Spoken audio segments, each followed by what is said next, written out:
Assalamualaikum warahmatullahi wabarakatuh.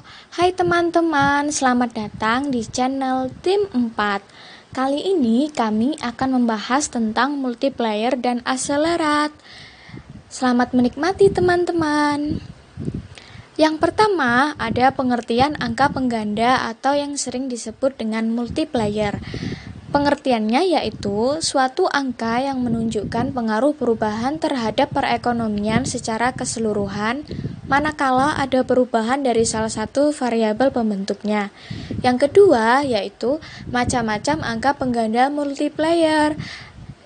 Ada 6 macam, yakni yang pertama angka pengganda konsumsi, consumption multiplier. Yang kedua angka pengganda investasi, investment multiplier. Yang ketiga angka pengganda pengeluaran pemerintah, government expenditure multiplier. Yang keempat ada angka pengganda pajak, tax multiplier. Yang kelima ada angka pengganda pembayaran subsidi, transfer payment multiplier. Yang keenam ada angka pengganda anggaran berimbang, balance budget multiplier. Yang ketiga, kita akan membahas hubungan multiplier dengan MPC. Dalam proses multiplier, bawah perubahan pengeluaran yang sifatnya autonomous selanjutnya mengakibatkan adanya perubahan pengeluaran yang disebut dengan induced. Yang dalam contoh proses multiplier berupa perubahan pengeluaran konsumsi. Makin besar MPC, makin besar pula perubahan GNP, teman-teman.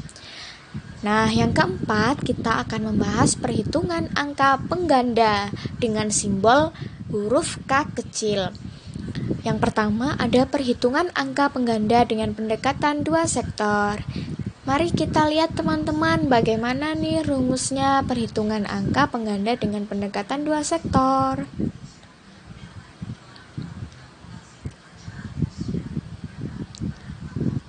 Nah, yang kedua ada perhitungan angka pengganda dengan pendekatan tiga sektor.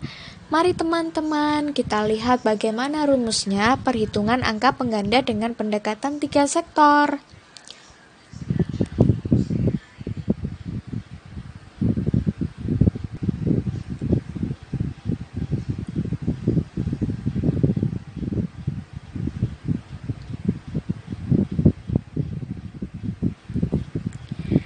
Nah, yang ketiga ada perhitungan angka pengganda dengan pendekatan 4 sektor. Mari teman-teman kita lihat bagaimana rumusnya perhitungan angka pengganda dengan pendekatan 4 sektor.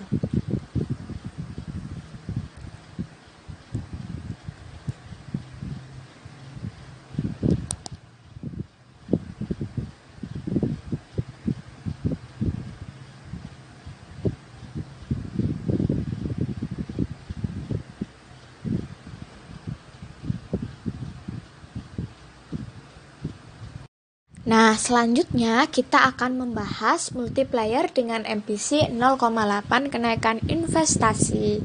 Ada 3 kolom tabel. Yang pertama ada pihak, delta Y, dan delta C. Pihak A tidak menerima delta Y, tapi menerima delta C sebesar 1000. Pihak B, delta Y-nya 1000, delta C-nya 800. Pihak C, delta Y-nya 800, delta C-nya 640. Pihak D, delta Y-nya 640, delta C-nya 512. Pihak E, delta Y-nya 512, delta C-nya 409,6. Pihak F, delta Y-nya 409,6, delta C-nya 327,68. Pihak G, 327,68, delta C-nya 262,144. Nah, setelah itu kita akan melihat tabel yang kedua. Nah, mari kita pahami teman-teman bagaimana sih proses multiplier dengan MPC 0,8 kenaikan investasi. Kebetulan tabel yang kedua ini delta Y-nya dapat disamakan dengan delta I dengan persamaan dan ketentuan yang ada.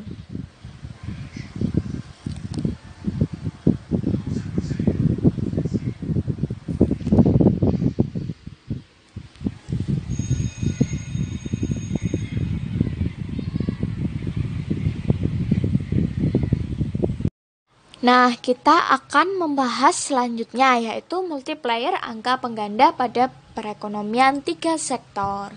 Dalam perekonomian tiga sektor, kita akan membedakan dua keadaan, yaitu yang pertama, angka pengganda dengan pajak lump sum. Yang kedua, ada angka pengganda dengan pajak proporsional.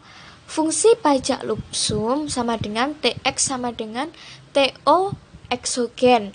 Yang kedua, fungsi pajak proporsional sama dengan TX sama dengan TO plus TY endogen. Nah, selanjutnya ada rumus multiplier angka pengganda pada perekonomian tiga sektor. Yang pertama ada angka pengganda tiga sektor pada pajak lump sum. Mari teman-teman kita lihat bagaimana sih rumusnya.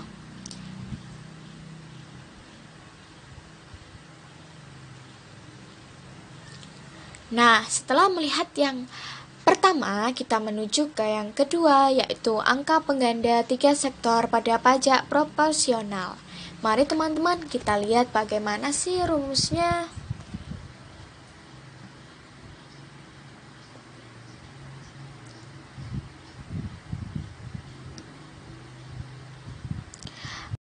Nah, selanjutnya kita akan membahas multiplier model perekonomian 4 sektor.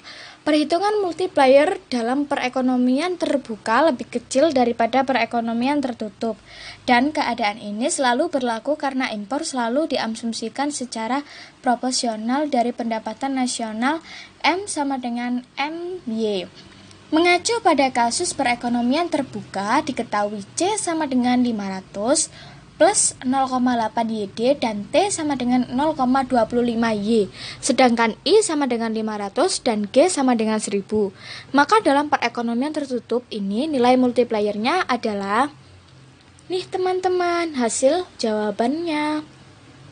Dan ini menunjukkan bahwa nilai multiplier dalam perekonomian terbuka lebih kecil, yakni 2 dari nilai multiplier perekonomian tertutup, yakni sebesar 2,5. Nah, selanjutnya kita akan membahas tentang multiplier vs akseleratif.